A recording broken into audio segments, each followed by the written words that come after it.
Asia to Europe to North America, the swine flu has spread across the globe at an alarming pace. What you're seeing is that it's very easily spread, and so it spread globally within the span of just a few weeks. Dr. Wilbur Chen at the University of Maryland is joining health officials from across the United States in a race to get a new vaccine to the public in October before the swine flu hits full force. We have been planning for weeks for this activity. Dr. Chen is referring to the first human tests in the U.S. of the swine flu or H1N1 vaccine. Jennifer Fisher is one of the first volunteers. This flu can affect your neighbor, it can affect your grandmother, it can affect people that come in and out of your life. Fisher says participating in the flu vaccine trials could help her relatives and herself because her work at the hospital could expose her to the virus.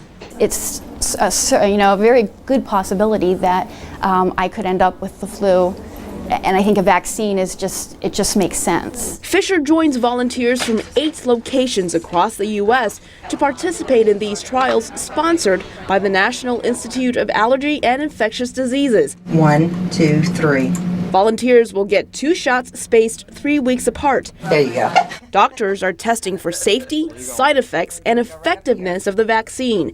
They'll be testing volunteers of different ages to determine which dose works best for each age group. With this study, we'll be able to figure out what the doses are, so if we can use lower doses, we can certainly stretch out our limited vaccine supplies. Currently, there's a shortage of the H1N1 vaccine worldwide. In the United States, the vaccine is only available this year for healthcare workers, women who are pregnant, children, and people with chronic illnesses.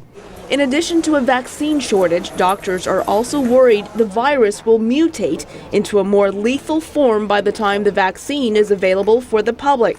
Right now, it's probably spreading similar to the regular flu and causing disease similar to the regular flu. And again, it's just that guessing game of whether it's going to transform and become more severe. According to the World Health Organization, the swine flu has killed more than 1,150 people across the globe this year. But doctors say this is much less than the average 35,000 people in the U.S. who die of the regular flu every year. If you cannot get the vaccine this year, doctors say washing your hands regularly and staying home when you feel sick will help limit the spread of the swine flu.